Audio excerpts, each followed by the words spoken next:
It takes a man a long time to learn all the lessons of all his mistakes. They say there are two sides to everything, but there is only one side to the stock market. And it is not the bull side, or the bear side, but the right side. It took me longer to get that general principle fixed firmly in my mind than it did most of the more technical phases of the game of stock speculation. I have heard of people who amuse themselves conducting imaginary operations in the stock market to prove with imaginary dollars how right they are. Sometimes these ghost gamblers make millions. It is very easy to be a plunger that way. It is like the old story of the man who was going to fight a duel the next day. His second asked him, "Are you a good shot?"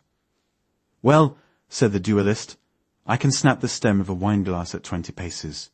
And he looked modest. "That's all very well," said the unimpressed second. "But can you snap the stem of the wine glass while the wine glass is pointing a loaded pistol straight at your heart?" With me, I must back my opinions with my money. My losses have taught me that I must not begin to advance until I am sure I shall not have to retreat. But if I cannot advance, I do not move at all. I do not mean by this that a man should not limit his losses when he is wrong. He should, but that should not breed indecision. All my life I have made mistakes, but in losing money I have gained experience and accumulated a lot of valuable dunce. I have been flat broke several times, but my loss has never been a total loss. Otherwise, I wouldn't be here now.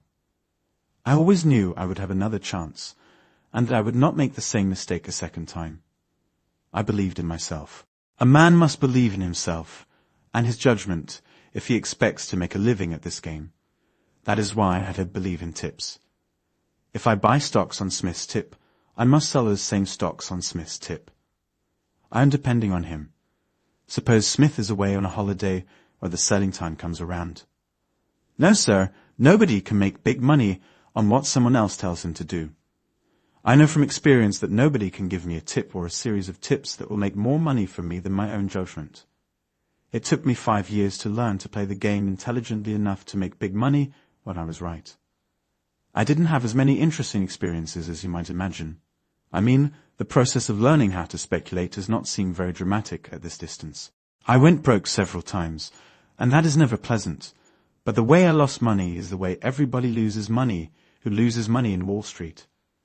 Speculation is a hard and trying business, and a speculator must be on the job all the time, or he'll soon have no job to be on.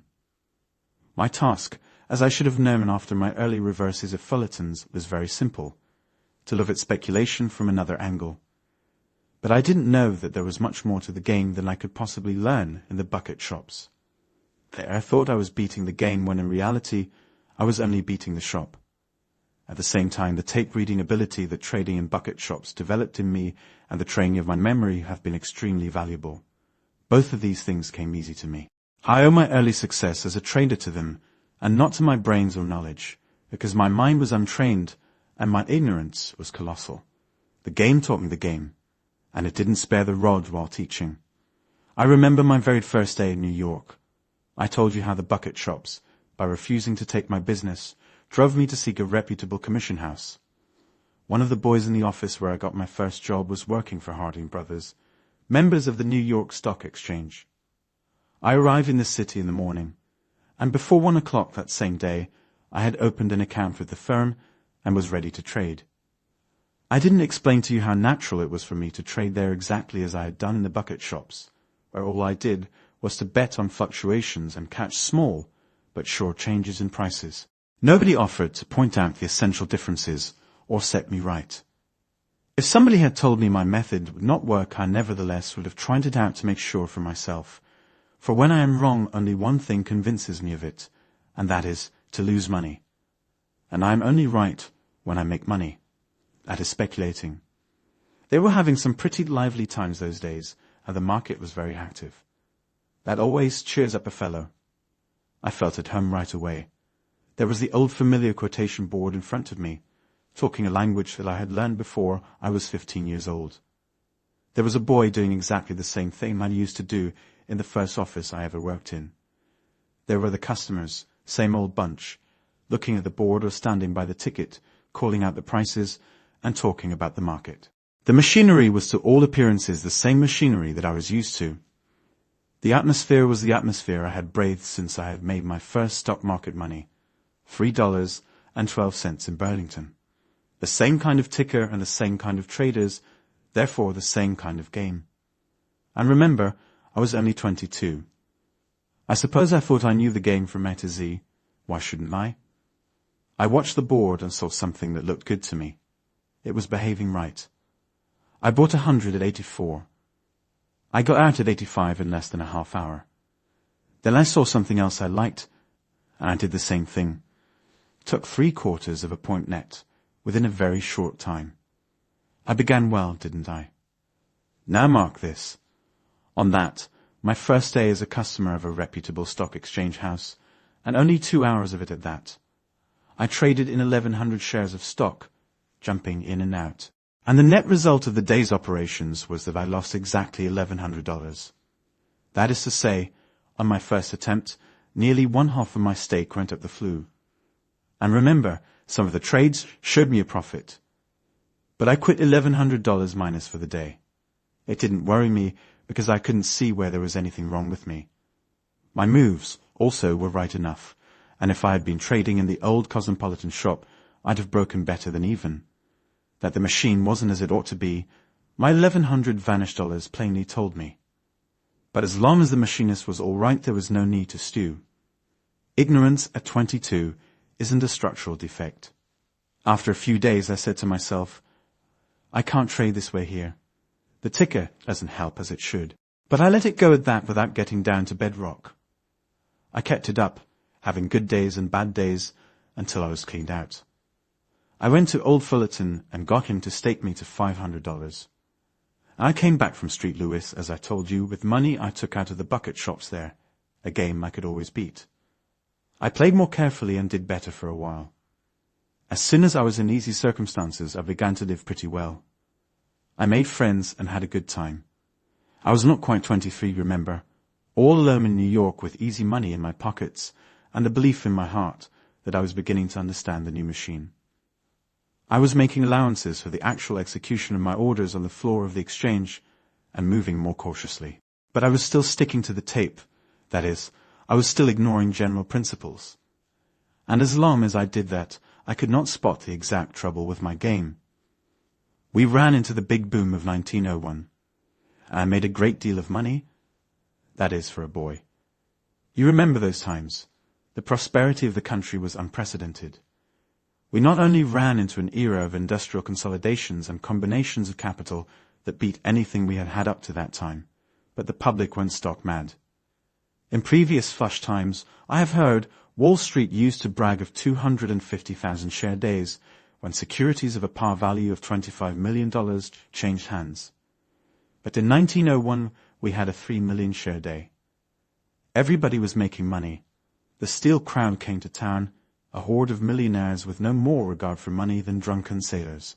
The only game that satisfied them was the stock market. We had some of the biggest high rollers the street ever saw.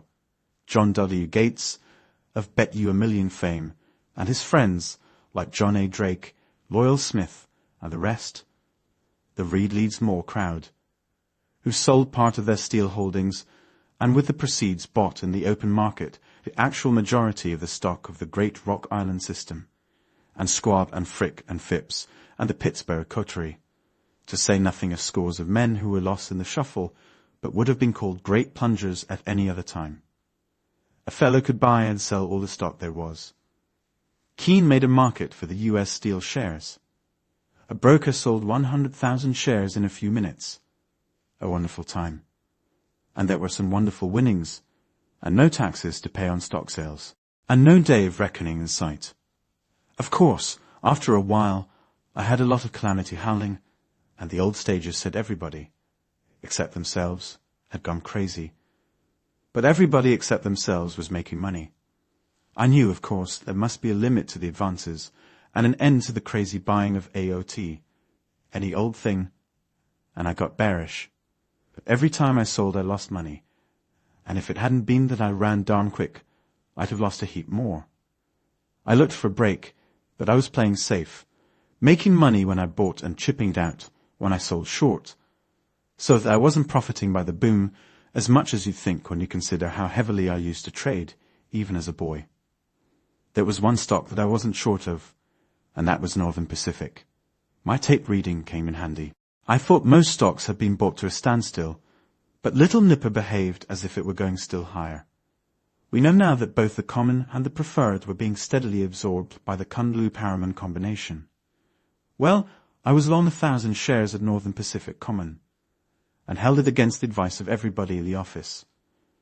When it got to about 110, I had 30 points profit, and I grabbed it. It made my balance at my brokers nearly $50,000, the greatest amount of money I had been able to accumulate up to that time. It wasn't so bad for a chap who had lost every cent trading in that self-same office a few months before. If you remember, the Harriman crowd notified Morgan and Hill of their intention to be represented in the Burlington Great Northern Pacific combination, and then the Morgan people at first instructed Keene to buy 50,000 shares of NP to keep the control in their possession. I have heard that Keene told Robert Bacon to make the order 150,000 shares, and the bankers did. At all events, Keene sent one of his brokers, Eddie Norton, into the NP crowd, and he bought 100,000 shares of the stock.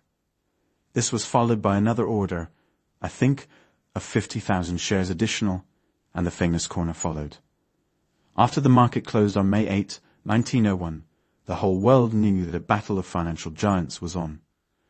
No two such combinations of capital had ever opposed each other in this country. Harriman against Morgan, an irresistible force meeting an immovable object. There I was on the morning of May 9th with nearly $50,000 in cash and no stocks. As I told you, I had been very bearish for some days, and here was my chance at last. I knew what would happen, an awful break, and then some wonderful bargains. There would be a quick recovery and big profits for those who had picked up the bargains. It didn't take Sherlock Holmes to figure this out. We were going to have an opportunity to catch them coming and going, not only for big money, but for sure money. Everything happened as I had foreseen.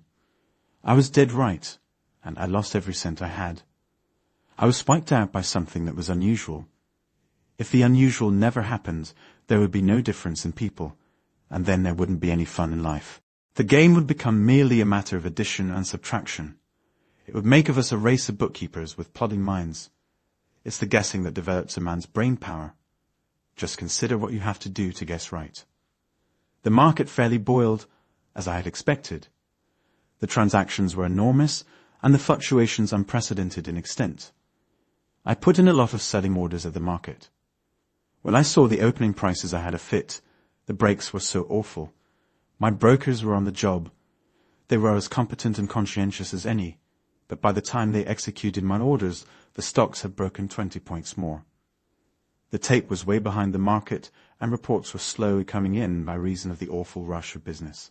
When I found out that the stocks I had ordered sold when the tape said the price was, say, 100, and they got mine off at 80, making a total decline of 30 or 40 points from the previous night's close, it seemed to me that I was putting out shorts at a level that made the stocks I sold the very bargains I had planned to buy. The market was not going to drop right through to China, so I decided instantly to cover my shorts and go long.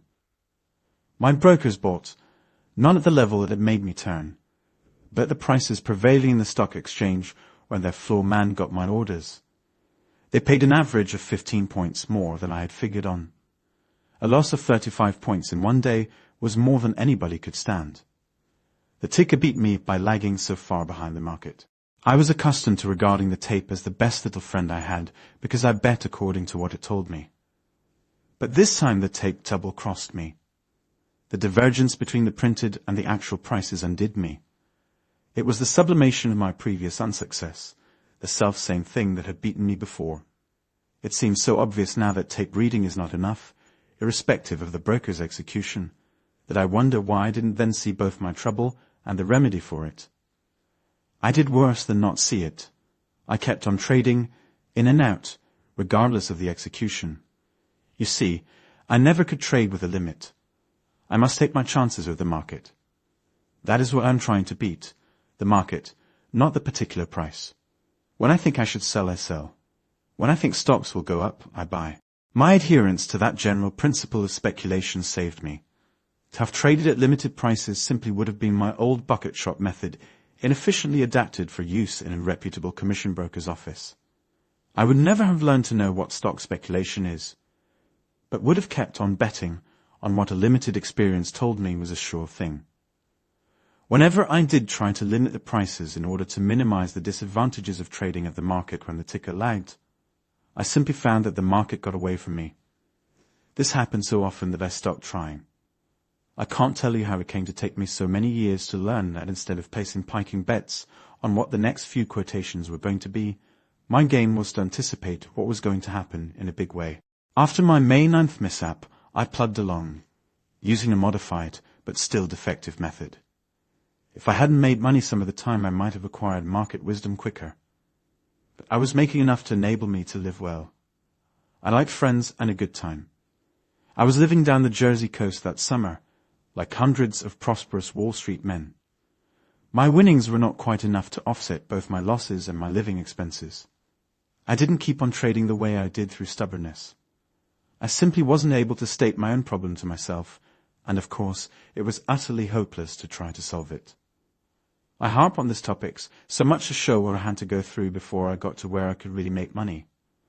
My old shotgun and BB shot could not do the work of a high-power repeating rifle against big game.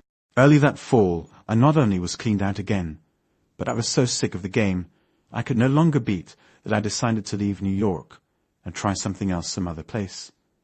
I had been trading since my 14th year. I had made my first $1,000 when I was a kid of 15, and my first $10,000 before I was 21. I had made and lost a $10,000 stake more than once. In New York, I had made thousands and lost them. I got up to $50,000, and 2 days later that went.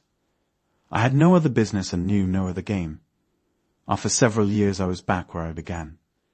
No worse, for I had acquired habits and a style of living that required money, though that part didn't bother me as much as being wrong so consistently.